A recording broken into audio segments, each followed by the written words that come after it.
Tonight's a candlelight vigil for Pannir Selvam, which is a drug courier in Singapore. I think tonight is a kind of show of force and solidarity to let people know that not everyone believes in the death penalty as a tool for justice, and some of us are opposed to it on various different reasons. And we want to let our neighbor know that it is not something that a country should keep. We should rise above the kind of violence that the death penalty represents and do better. Find more effective ways to deal with crimes, find better ways to tackle the kind of common problem we have around drug trafficking, drug use and the like. I know at least from past experiences, when the family know that there are people standing with them, there are Malaysians who sympathize with their cases, or even Singaporeans, when they know there's someone sympathizing with their cases, it will give them a little spirit that it's not all over. There's a tomorrow there out there. And for those that are still on death row, it also gives them a bit of hope that maybe tomorrow can be different. It gives them a little ray of hope that they have.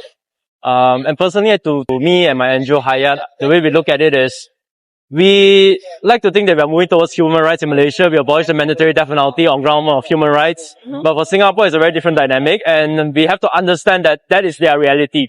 Their government is unlikely to shift that view, and we can't force them to agree with us. But I think we can work on things that we have common interest in. Both our country, despite our changes, we still agree that drug is a serious crime. It needs to be tackled. So let's work from that angle, right? We may have different punishment for it, but the core of it is the same.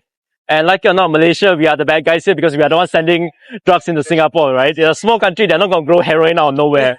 So help us fix our problem.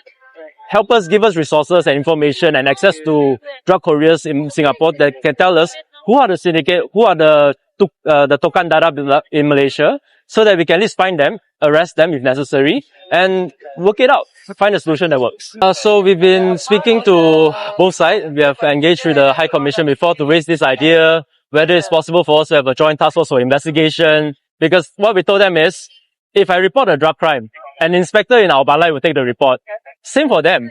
This stated inspector, be it in Singapore or Kuala Lumpur, is not going to be able to call their counterpart and say, bro, I got a case, can help, right? This needs to be something that's more focused. There needs to be a hotline that they can call and say, okay, we talked to this guy from that side, and they'll let the other side know. So we told them this idea and they said they were, okay, it's something they can consider. It makes sense. So likewise, we go back to Malaysia, we speak to MP and let them know, yeah, you know, we need to understand their context, and this is something that we could potentially find a common ground to say, let's see if we can work together to find a new solution forward. Okay. So that's what we're doing, and we heard there's been some conversation, but whether there's a formal overture between the key agency like IGP to IGP, that's we don't know yet lah. No one has announced anything yet. I'm still refreshing social media. I mean, if Angela is seeing this, I hope you stay strong. We don't know what's going to happen in the next 12 hours, but I like to have a little optimistic hope that we have sent the right message to both governments, and we'll hope for the best lah. Until the last moment, I think I'll hold out hope, and I hope you will believe in it too. So I think it's a start, because it won't be immediately sent back immediately lah. The first thing is actually our police will go there, visit in prison, and yeah. So I think the moment we see a drug courier that has information on Malaysian side coming and giving information, I think the drug syndicate will be running scared. Because all these years, they operate with impunity because they know it will never touch them. The moment they're arrested in Singapore, cut off their phone number, block them, you're safe. But now the dynamic will change.